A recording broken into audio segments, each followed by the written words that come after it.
ជំរាបសួរតែជំរាបគ្នាថ្ងៃនេះខ្ញុំចង់ណែនាំបងស្រីម្នាក់ខ្ញុំអត់ស្គាល់ឈ្មោះគាត់ទេដោយសារតែអត់បានប្រាប់ខ្ញុំទុកមុនទេបងអាចប្រាប់អតិថិជនបានទេថាមូលហេតុអីបងកើតឡើងបញ្ហាជាប់ហើយមូលហេតុអីដែលបងជឿទុកចិត្តនៅលើផលិតផលខាងក្រុមហ៊ុនខាងបង សារតែមុខខ្ញុំពីមុនមកគឺមានបញ្ហាដូចជាឡើងជាប់ស្ដើងសរសៃក្រហមហើយស្បែកខ្ញុំគឺស្ងួតហើយដោយសារតែខ្ញុំជ្រើសរើសប្រើផលិតផលជាច្រើនមែនទែនឃើញគេល្បីមួយនេះវាប្រើល្បីមួយនោះក៏ប្រើដល់ពេលហើយប្រើចុះប្រើឡើងវាធ្វើឲ្យស្បែកមុខរបស់ខ្ញុំហ្នឹងគឺមានបញ្ហា អូខេ ហើយមានបញ្ហាឡើងជាប់ឡើងសរសៃក្រហមរោលនិយាយទៅមានបញ្ហាច្រើនមែនទែនដល់ពេលខ្ញុំប្រើរយៈពេលឈុតតូច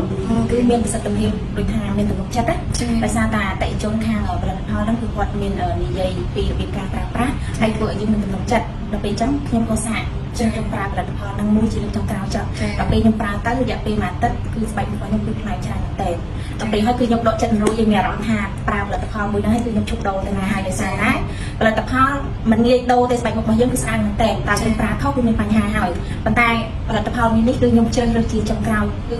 សេរ៉ូមរបស់គេហ្នឹងគឺជាប្រភេទសេរ៉ូមប្រេជួយចិញ្ចឹមស្បែកមុខរបស់យើងឲ្យប្រើដូចថាមានទំនុកចិត្តមកបងមានទំនុកចិត្តស្បែកមុខរបស់យើងនិយាយចេញមកក្រៅគឺមានភាពជឿជាក់ហើយប្រើបុកជាមួយនឹងគ្រីមនេះគឺមានស្បែកមុខរបស់យើងគឺគីឡូរ៉ូពីកូរ៉េណា ឥឡូវចង់ឲ្យបងស្រីបញ្ជាក់ថាអានេះជាការពិតមិនមែនជាការសម្ដែងហើយក៏មិនមែនជាការសុកប៉ាន់ដែរ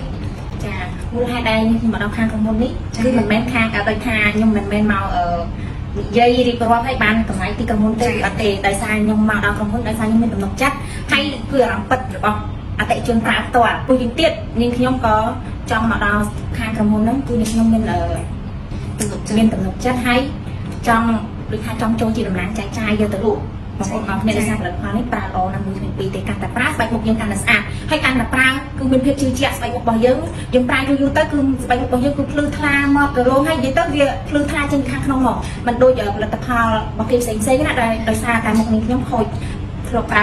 ផលិតផលរបស់គេច្រើនដោយសារតែខ្ញុំប្រើទៅឃើញផលិតផលហ្នឹងល្អដល់ពេលខ្ញុំទុកចិត្តក៏ខ្ញុំណែនាំក្រុមគ្រួសារខ្ញុំហើយមិត្តភ័ក្តិដែលស្និទ្ធអីហ្នឹងគឺគាត់មានបញ្ហាមុខអីហ្នឹងគឺខ្ញុំណែនាំប្រើហើយរយៈពេលមួយអាទិត្យកន្លះខែគេឆាប់មកប្រាប់បងផលិតផលអីក៏ប្រើល្អមកខ្ញុំធ្លាប់ប្រើផលិតផលគេច្រើនកន្លងមកហើយចាយទាំងលុយចាយទាំងពេលវេលាហើយខូចទាំងស្បែកមុខប៉ុន្តែផលិតផលបងណែនាំខ្ញុំប្រើនេះគឺឲ្យដៃអូអរគុណបងចឹងវីដេអូនេះមានតែប៉ុណ្្នឹងទេណាហើយបើសិនមួយទៀតបើសិនជាបងស្រី